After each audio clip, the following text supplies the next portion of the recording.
Gumagawa tayo ng application. Since hindi natin siya magawa sa office dahil busy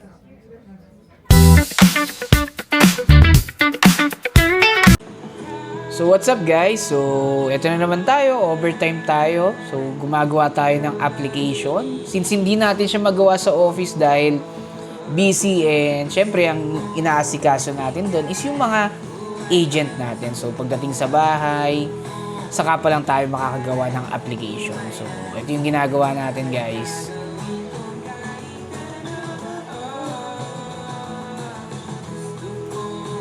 Okay.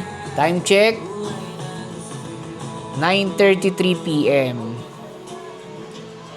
So, habang gumagawa tayo, multitasking tayo.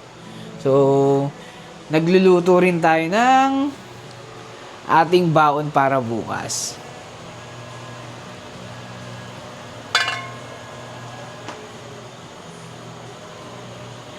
Okay?